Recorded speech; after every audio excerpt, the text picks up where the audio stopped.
Alors bonjour à tous. Il est ressuscité. Répondez, oui, il est vraiment ressuscité. Donc je dis, il est ressuscité. Oui, il est vraiment ressuscité. Amen.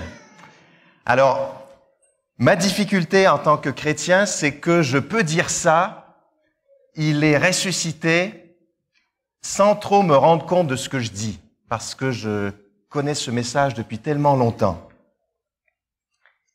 J'aurais presque envie d'oublier, quelques minutes en tout cas, qu'il est ressuscité, juste pour avoir le plaisir d'entendre, comme pour la première fois, qu'il est ressuscité. Il y a environ une vingtaine d'années, j'étais assis dans un cours à l'université McGill. C'était en novembre ou en décembre. Et tout à coup, il s'est produit quelque chose d'absolument extraordinaire. En plein milieu du cours, tous les regards se sont tournés vers la fenêtre et vous savez ce qu'on a vu? On a aperçu des flocons de neige. C'était la première fois de l'année. Alors bon, je sais, ça n'a rien d'extraordinaire au Québec, sauf pour la personne qui était assise juste à côté de moi. Elle s'appelait Annie et elle était arrivée au Québec quelques mois plus tôt pour faire ses études à Montréal. Elle arrivait de l'Inde et elle n'avait jamais vu la neige de toute sa vie. C'était la première fois à 19 ou 20 ans qu'elle voyait des flocons. Elle était toute excitée, son visage s'est illuminé. Ses yeux étaient grands ouverts. Après le cours, elle s'est précipitée à l'extérieur. Alors, je lui ai pas dit que la 58e fois de l'hiver, c'est un peu moins magique. Je lui ai permis de découvrir les flocons pour la première fois. Elle avait entendu parler de cette neige, mais là, ses yeux avaient vu. Moi, ce matin, j'ai envie de réfléchir à la résurrection de Jésus, comme si j'entendais ce message pour la première fois, et Dieu, dans sa bonté, nous a donné un moyen d'y parvenir. Il nous a donné un texte qui nous permet de nous mettre dans la peau de deux disciples au moment même où ils ont pris conscience pour la toute première fois que Jésus était ressuscité. On va revivre avec eux toute la gamme d'émotions qu'ils ont vécues ce jour-là, quand ils ont aperçu les flocons de neige pour la toute première fois, quand ils ont vu Jésus ressuscité. Ça se passe dans l'Évangile selon Luc, au chapitre 24, à partir du verset 13. Il s'agit de l'épisode des disciples d'Emmaüs. Et à travers ce passage, Dieu nous invite à célébrer Pâques les yeux ouverts.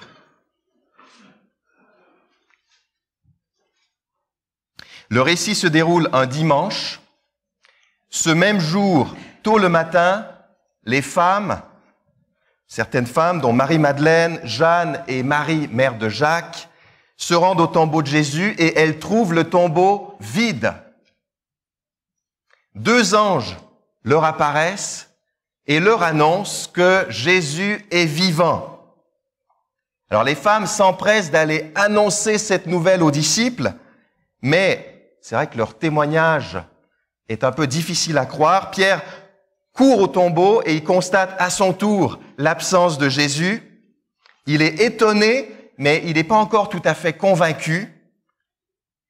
Et la suite du déroulement de cette journée nous est décrite en Luc 24, les versets 13 à 35 que je vais lire. Le même jour, deux disciples se rendaient à un village nommé Emmaüs, à une douzaine de kilomètres de Jérusalem.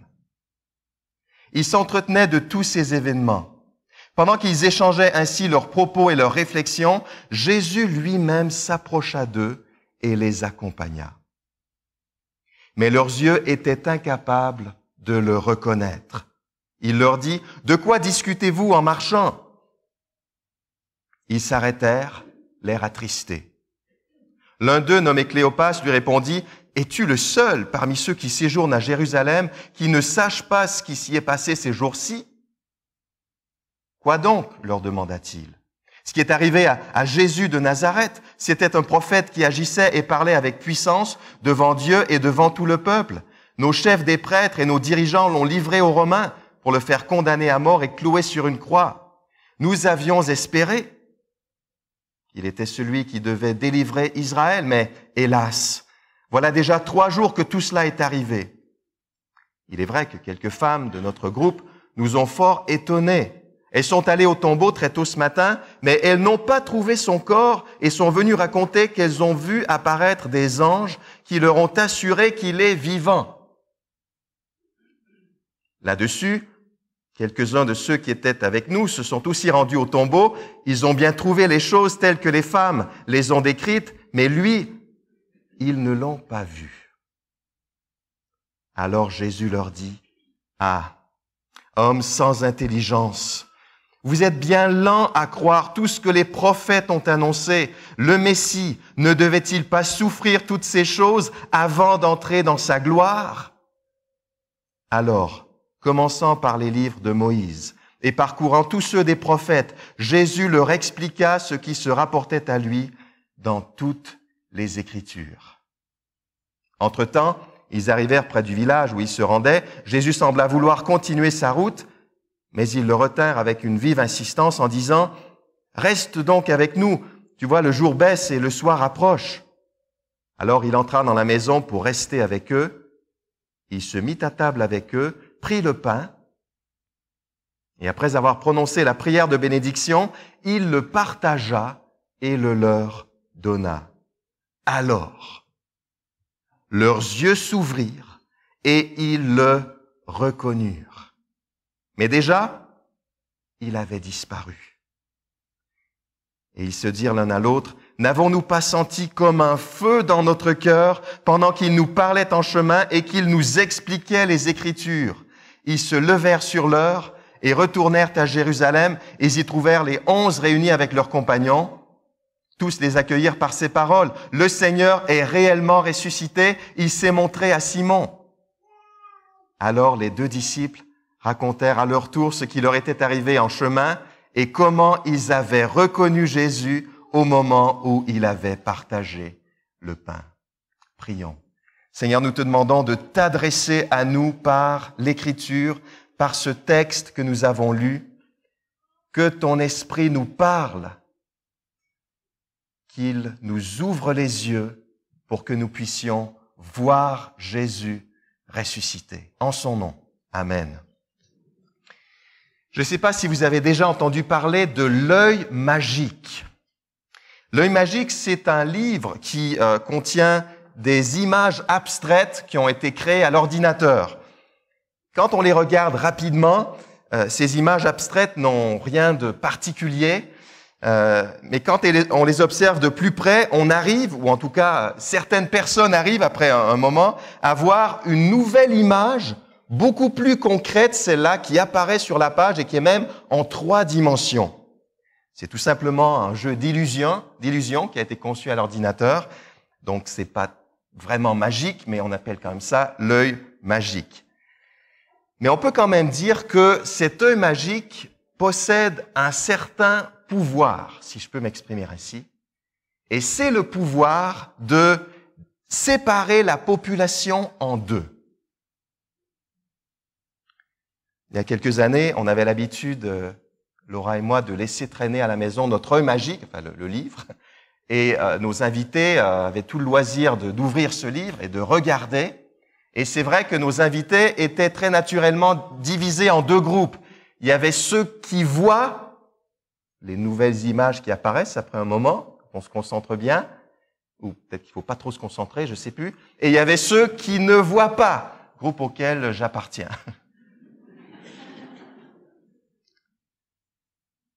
La venue de Jésus-Christ sur terre, il y a 2000 ans, a produit le même effet.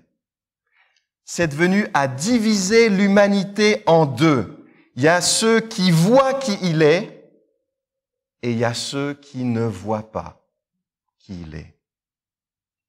Et l'évangéliste Luc aime utiliser cette métaphore de la vision. Quand Siméon, au début de l'évangile, quand Siméon reçoit l'enfant Jésus dans le temple, en Luc chapitre 2, il bénit Dieu. Et qu'est-ce qu'il dit? Maintenant, Seigneur, tu laisses ton serviteur s'en aller en paix. Tu as tenu ta promesse, car mes yeux ont vu le salut qui vient de toi et que tu as suscité en faveur de tous les peuples. Il est la lumière pour éclairer les nations. Il sera la gloire d'Israël, ton peuple. Un peu plus loin, en Luc chapitre 4, dans le fameux discours inaugural de Jésus à Nazareth, Jésus prend le rouleau du prophète Ésaïe et il lit cette prophétie qui annonce qu'il est venu accorder aux aveugles le recouvrement de la vue. Et c'est ce qu'on observe dans la suite du récit. Juste après l'épisode de la guérison d'un aveugle, justement, à la fin du chapitre 18, tout près de Jéricho, on fait la rencontre de Zachée au début du chapitre 19. Et comment Zachée est-il décrit? Comme quelqu'un qui cherchait à voir qui était Jésus. Et c'est pas par hasard que Zachée intervient juste après que Jésus ait guéri un aveugle. Au fil du texte, le lecteur de l'Évangile est amené à réaliser que Jésus ne guérit pas seulement des aveugles sur le plan physique, mais il guérit aussi et surtout des aveugles sur le plan spirituel. Et avec l'épisode des disciples d'Emmaüs, le thème de la vision dans l'Évangile selon Luc atteint son point culminant, son paroxysme. Tout le passage est destiné à raconter, à expliquer comment deux disciples ont retrouvé la vue.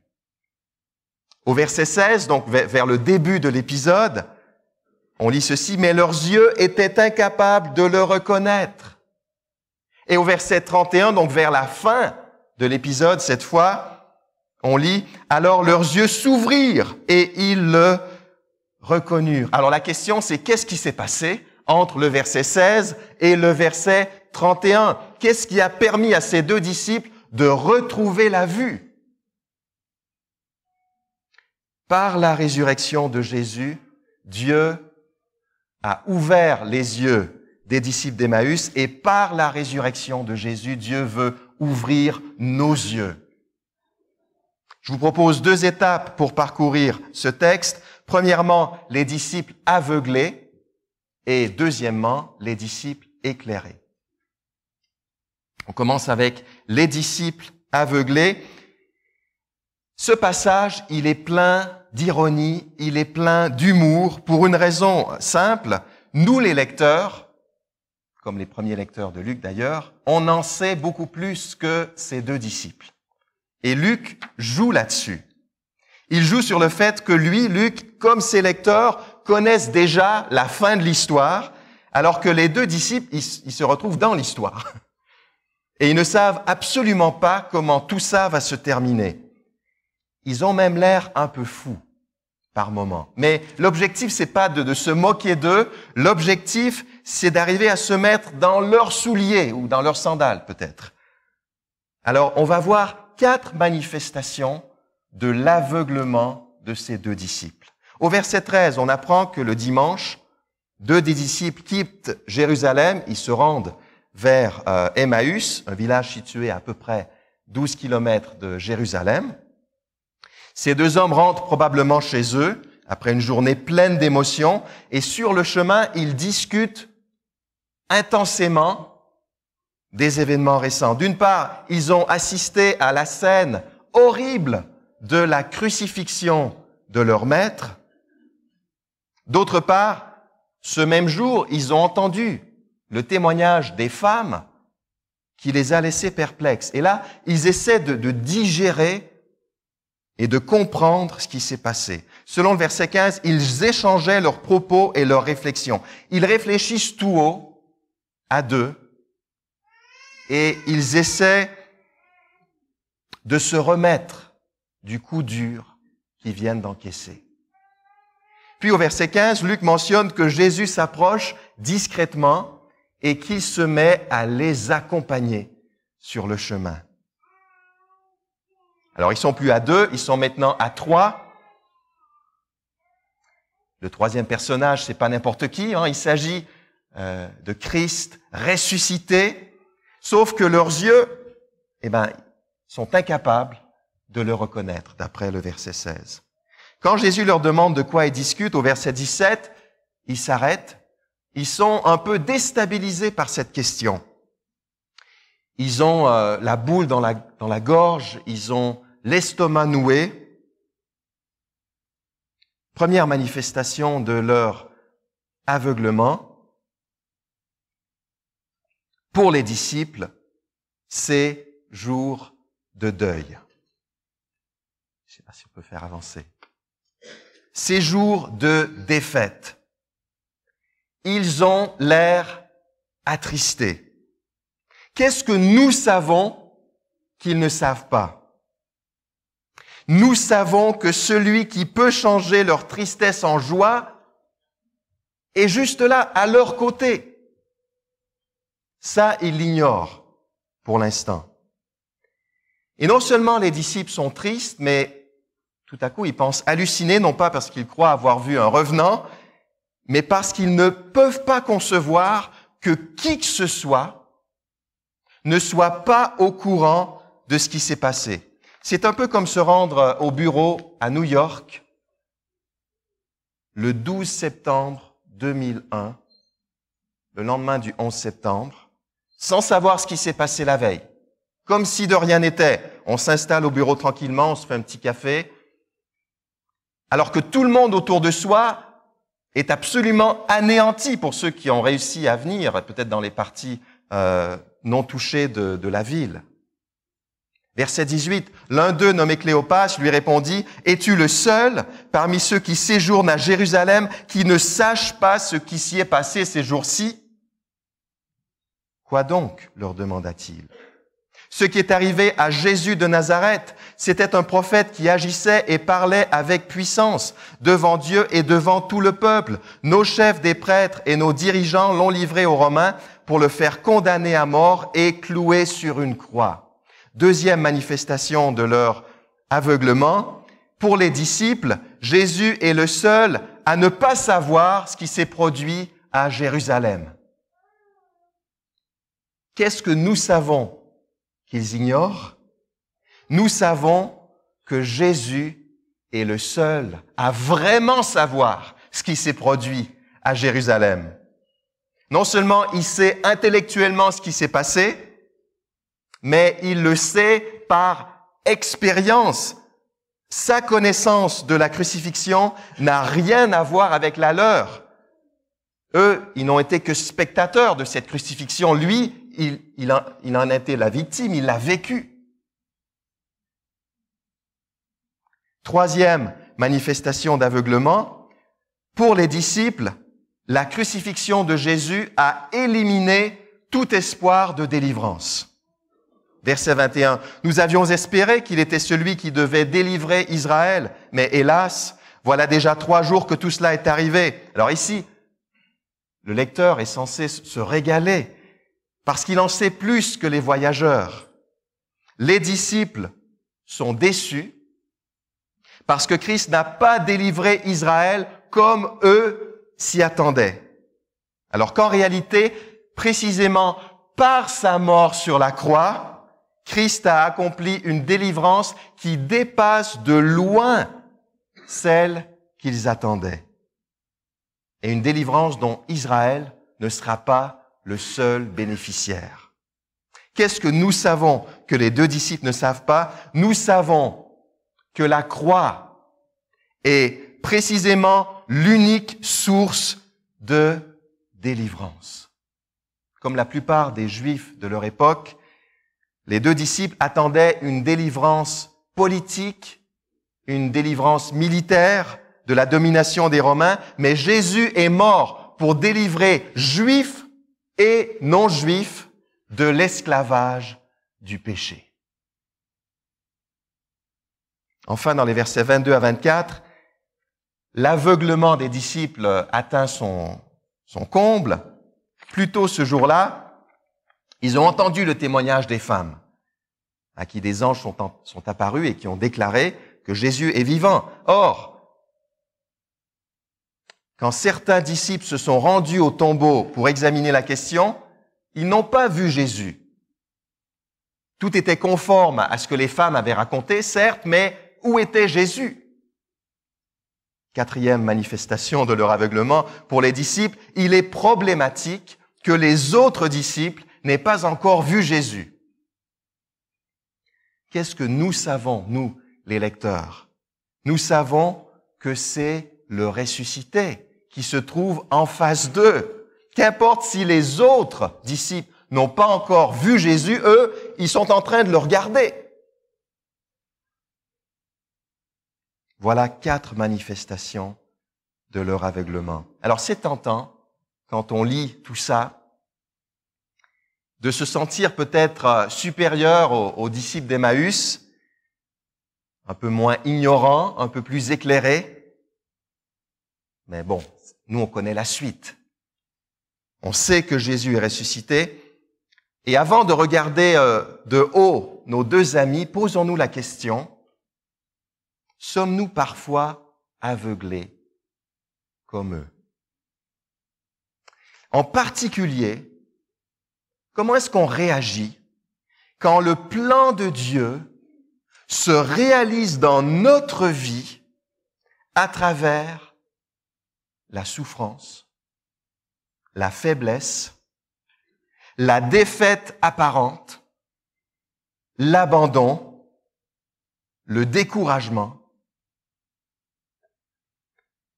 Après tout, ce que les disciples d'Emmaüs ne pouvaient pas concevoir, c'est que Dieu réalise son plan glorieux par les souffrances du Messie.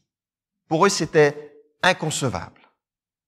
Eh bien, si le sommet de l'histoire et si le sommet du plan de Dieu pour l'humanité a été marqué par la douleur, par la souffrance, par l'épreuve, devons-nous nous étonner quand notre propre parcours personnel connaît des périodes sombres, mais qui se déroulent aussi sous la bonne main de Dieu, qui ne nous lâche pas?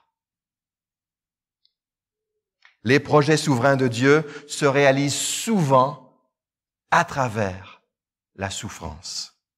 Même si on ne comprend pas comment ni pourquoi, Dieu a ses raisons que notre raison ne comprend pas toujours. Dans le cas des disciples, heureusement, l'aveuglement a été temporaire. Au verset 31, on va voir que leurs yeux vont s'ouvrir. Deuxième partie de ce message, les disciples éclairés. Et pour comprendre ce qui a permis aux voyageurs d'être éclairés, il nous faut réfléchir à 2 réalités merveilleuses. Par la résurrection de Christ, Dieu a ouvert les yeux des disciples et il veut ouvrir nos yeux sur 2 réalités extraordinaires. Première réalité, le Messie devait souffrir avant d'entrer dans sa gloire. Le Messie devait souffrir avant d'entrer dans sa gloire. Par définition, la résurrection est une 2e étape. Elle est le passage d'un état à un autre, de la mort à la vie. Jésus est ressuscité d'entre les morts. Et Luc met en avant une séquence qui comporte 2 étapes. Premièrement, les souffrances. Deuxièmement, la gloire. Au verset 26, Jésus déclare, « Le Messie ne devait-il pas souffrir toutes ces choses avant d'entrer dans sa gloire ?» Ce qui fait la beauté, la puissance, l'éclat de la résurrection, c'est le fait qu'elle est une 2e étape. Parler de la résurrection, c'est forcément parler de la croix, puisque Jésus, il n'est pas ressuscité d'entre les vivants. Il est ressuscité d'entre les morts. Luc 24, comme vous le savez, c'est l'un des textes du Nouveau Testament les plus riches à propos du thème de la résurrection de Christ. Et pourtant, ce chapitre sur la résurrection, il nous renvoie constamment à la croix. C'est déjà le cas au verset 7 où les anges rappellent que Jésus avait annoncé par avance sa crucifixion et sa résurrection. Et dans notre texte, l'épisode des disciples d'Emmaüs, c'est le cas à 3 endroits. Il y a 3 renvois vers la croix. Premièrement, au verset 18 à 20, tout l'accent porte sur ce qui s'est passé ces jours-ci. Les chefs des prêtres et les dirigeants juifs ont livré Jésus aux Romains pour le faire condamner à mort et clouer sur une croix. C'est ça ce qui vient de se passer. Deuxièmement, au verset 21, il est question des 3 jours ou du 3e jour. Voilà déjà 3 jours que tout cela est arrivé, ou dans une traduction un peu plus littérale, c'est aujourd'hui le 3e jour depuis que ces événements se sont produits.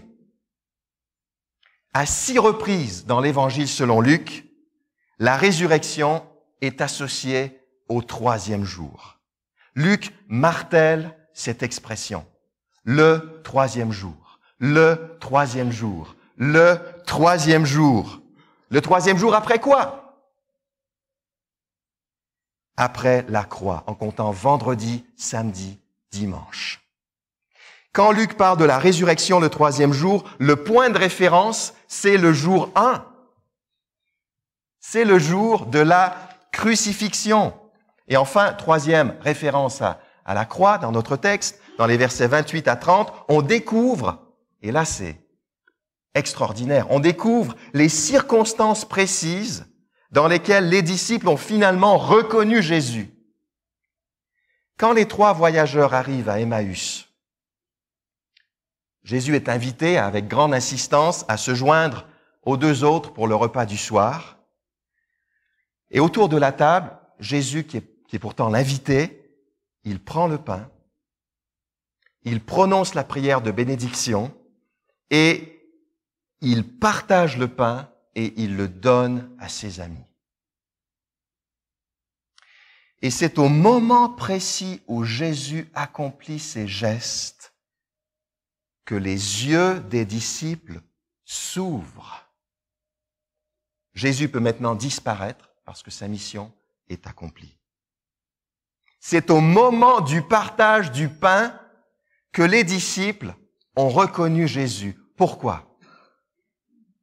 Ce même geste, Jésus l'avait accompli 3 jours plus tôt. Et les apôtres, qui avaient participé au repas de la Pâque juive avec Jésus, les apôtres ont sans aucun doute raconté ce qu'ils avaient vécu aux autres disciples, dont les 2 disciples d'Emmaüs. Selon Luc 22, 19, lors du dernier repas avec les disciples, Jésus a pris du pain et après avoir remercié Dieu, il l'a partagé en morceaux, il l'a donné aux disciples, à ses amis, en disant « Ceci est mon corps qui est donné pour vous. Faites ceci en souvenir de moi. » Et ce que Luc nous invite à voir en mettant clairement ces 2 textes en relation, c'est que quand Jésus partage à nouveau le pain à Emmaüs, les 2 disciples comprennent enfin que la croix, c'était pas un échec. La croix, c'était pour eux.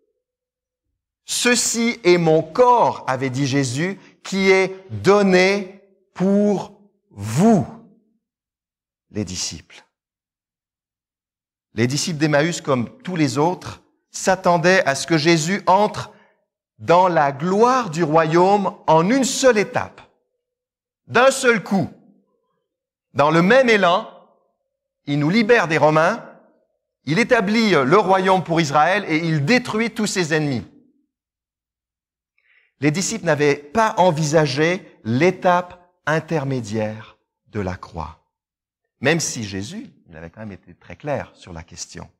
Pourtant, sans cette étape intermédiaire, on ne serait pas ici pour en parler ce matin. La délivrance qu'attendaient les disciples au verset 21, ils en parlent. Cette délivrance-là, elle aurait été spectaculaire, c'est vrai, mais quelle est la plus grande libération? La libération de l'occupant du pays ou la libération de l'occupant du cœur? Le péché. Pourquoi Jésus a-t-il accepté d'être crucifié? Pour que notre délivrance soit beaucoup plus grande, beaucoup plus profonde que tout ce qu'on aurait pu imaginer et que tout ce que les disciples attendaient. Sur la croix, Jésus a subi le châtiment de nos fautes. Il nous a délivrés de la puissance et de la condamnation du péché. La résurrection de Jésus, c'est quoi? C'est Dieu qui regarde son Fils à la croix et qui dit « Oui, je suis satisfait, je te relève d'entre les morts pour que tu règnes à ma droite pour toujours. » Et parce que Jésus est ressuscité, il règne à jamais et il est notre roi. Dans une vidéo réalisée par l'évangile.net, vous pouvez entendre le témoignage touchant de Saïd Oudjibou que j'ai eu l'occasion de rencontrer en France. Donc ça s'appelle l'évangile.net, il y a des témoignages, l'évangile est bien annoncé aussi pour vos amis, vous pouvez diffuser tout ça. Et Saïd, il raconte ceci. Il dit, j'étais dans une belle religion, mais malheureusement, j'étais aussi dans une cécité spirituelle, un aveuglement.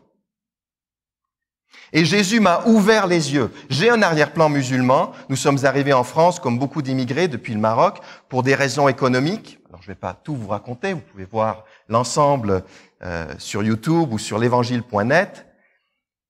Mais Saïd décrit le contexte de violence dans lequel il a grandi, à la maison comme à l'extérieur du foyer. Et il dit, à un moment, j'ai fini par imploser. Un jour, sa mère s'est retrouvée à l'hôpital suite à une émeute que lui, Saïd, avait provoquée dans le quartier. Et la famille qui habitait en haut, juste en haut, dans l'immeuble, s'est proposée pour garder les petits frères et les petites sœurs pendant que la maman était à l'hôpital. Et là, Saïd, il dit, le salut vient d'en haut. Parce que cette famille, c'était des chrétiens. Ils ont offert une Bible à la sœur de Saïd qui s'est convertie. Et il dit, ça a été une tornade, un ouragan dans notre famille. Une fille musulmane qui devient chrétienne. Alors les parents de Saïd ont envoyé Saïd dans l'église pour faire l'espion. Il dit, la première fois que je suis entré dans l'église, j'ai été frappé, j'ai été touché par l'amour des chrétiens. Et donc les chrétiens lui ont offert une Bible. Et là, il dit, j'étais très content. Pourquoi? Parce que je me suis dit, je vais trouver les erreurs qu'il y a dans la Bible.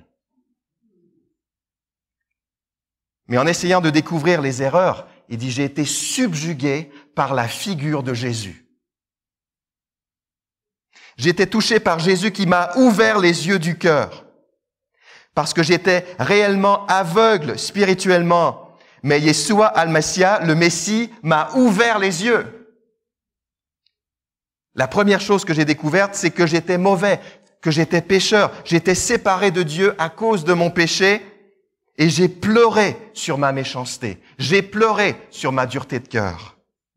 Et aujourd'hui, j'ai accepté Jésus, pas simplement comme le Sauveur, mais comme le Maître qui dirige ma vie. Comme pour cet aveugle que Jésus a guéri en Jean chapitre 9. Pour moi, Jésus était un prophète. Et on pourrait ajouter pour les disciples d'Emmaüs, d'après le verset 19 de notre texte. Jésus est un prophète. Mais, poursuit Saïd, il est plus qu'un prophète. Il est plus qu'un rabbi. Il est plus qu'un maître. Il est réellement le Fils de Dieu. Il a changé, transformé mon cœur et je crois aujourd'hui dans la puissance de l'Évangile. Pas dans une religion qui blanchit la surface, mais l'Évangile transforme l'intérieur du cœur. Et aujourd'hui, réellement, je vois, parce que Jésus, il est la lumière du monde qui éclaire tout homme. C'est un beau témoignage. Notre délivrance, comme celle de Saïd Oudjibou, elle dépasse toutes nos attentes parce que le Messie, il a souffert avant d'entrer dans sa gloire. Par la résurrection, Dieu ouvre aussi nos yeux sur une deuxième réalité extraordinaire qui est la suivante. Tout l'Ancien Testament annonçait le Messie. Je ne sais pas si vous l'avez remarqué, mais quand les disciples ont fini de parler du témoignage des femmes, Jésus ne leur dit pas, au verset 25, « Ah, hommes sans intelligence, vous êtes bien lents à croire tout ce que les femmes vous ont annoncé. » Et pourtant, il aurait pu dire ça. Parfois, apparemment, les hommes n'écoutent pas assez les femmes. Bon. Mais c'est un autre sujet, parce qu'ici, il se produit quelque chose de bien pire. Jésus leur dit au verset 25, « Ah, hommes sans intelligence, vous êtes bien lents à croire tout ce que les prophètes ont annoncé. Le Messie ne devait-il pas souffrir toutes ces choses avant d'entrer dans sa gloire? Alors, verset 27, commençant par les livres de Moïse et parcourant tous ceux des prophètes, Jésus leur expliqua ce qui se rapportait à lui dans toutes les Écritures. » On découvre ici l'un des plus grands mystères de toute la Bible. D'une part, avant la passion et la résurrection de Jésus, donc pendant le ministère de Jésus, les disciples n'étaient pas en mesure de comprendre que Jésus allait souffrir sur la croix, puis être ressuscité. Il y avait comme un voile sur leur visage. Ils étaient aveuglés. D'autre part, tout ça était pourtant annoncé dans l'Ancien Testament. Les souffrances comme la gloire du Messie. C'est un peu comme le jeu de l'œil magique. Tout est sur la page. Il manque rien. Il y a les bons traits, les bonnes couleurs, les bonnes formes, les bons motifs. Tout est là. Mais pour que nos yeux s'ouvrent, pour qu'on voit apparaître les contours sur la page, on doit vivre un déclic. Et ce déclic, les disciples d'Emmaüs l'ont expérimenté quand ils ont compris deux choses. L'Ancien Testament annonçait un Messie souffrant, et ce Messie souffrant, c'est Jésus. Il a souffert à la croix et il est maintenant ressuscité. En un mot, le ressuscité a montré aux disciples comment lire l'Ancien Testament. L'Ancien Testament, c'est pas seulement des bons exemples à suivre, des mauvais exemples à ne pas suivre, mais l'Ancien Testament, c'est surtout une annonce de ce qui est à venir, la venue du Messie Sauveur. Est-ce que vous lisez l'Ancien Testament comme ça? Il y a une manière de le savoir. Quand Jésus disparaît de la scène, les deux disciples se disent l'un à l'autre au verset 32, « N'avons-nous pas senti comme un feu dans notre cœur pendant qu'il nous parlait en chemin et qu'il nous expliquait les Écritures, donc l'Ancien Testament. » Quand on lit l'Ancien Testament, est-ce qu'on sent comme un feu dans notre cœur? Est-ce que notre réflexe, c'est de dire « Merci Jésus parce que je lis ces pages de l'Ancien Testament et je sais que toi, tu es venu pour résoudre le problème que j'y découvre et toi, tu es venu pour accomplir les promesses que j'y trouve. » Lire l'Ancien Testament sans anticiper le Nouveau, c'est terrible. C'est terrible. Avez-vous envie de vivre Pâques les yeux ouverts cette année? Voyez, regardez, contemplez le Messie souffrant, puis ressuscité. Contemplez le Messie annoncé par tout l'Ancien Testament. Pour beaucoup de nos contemporains, la résurrection de Christ, c'est une supercherie. C'est une invention des hommes, de l'Église, et souvent on s'en moque. Georges Brassens exprime bien ce sarcasme dans une de ses chansons en parlant de Jésus. Il dit ceci, « Bien sûr, il devait défendre son prestige, car il était le Fils du ciel, l'enfant prodige, il était le Messie et ne l'ignorait pas. Entre son Père et lui, c'était l'accord tacite, tu montes sur la croix et je te ressuscite. On meurt de confiance avec un tel papa. » Il n'a pas compris. Est-ce que Jésus est ressuscité le 3e jour pour défendre son prestige? Pas du tout. C'est tout le contraire. Si Jésus est ressuscité, c'est parce qu'il a accepté de renoncer à son prestige. On célèbre ce matin un Messie qui a renoncé à son prestige pour nous sauver de notre misère. Et parce que son sacrifice était parfaitement valable et acceptable aux yeux de Dieu, Dieu l'a ressuscité et l'a fait entrer dans sa gloire. Et Jésus, il n'a jamais perdu confiance dans le Père. Pourquoi? Parce que tout cela s'était annoncé dans l'Ancien Testament. Le plan, il s'est déroulé comme prévu. Selon Luc, c'est tout ça qu'il faut voir pour pouvoir célébrer Pâques, les yeux ouverts. Et quand nos yeux s'ouvrent, notre bouche s'ouvre également. On proclame la résurrection. Les disciples d'Emmaüs sont arrivés à Jérusalem, ils ont retrouvé les 11 qui leur ont dit « Le Seigneur est réellement ressuscité, il s'est montré à Simon, verset 34. » Et eux, qu'est-ce qu'ils ont fait? Les 2 disciples d'Emmaüs se sont mis à raconter tout ce qu'ils venaient de vivre sur le chemin d'Emmaüs et dans le village. Comment ils avaient reconnu Jésus au moment précis où Jésus a partagé le pain.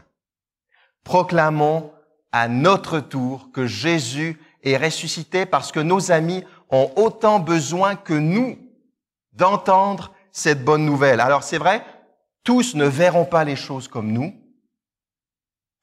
mais Dieu ouvrira les yeux de certains dans notre entourage et c'est la raison pour laquelle nous voulons proclamer qu'il est ressuscité. Prions.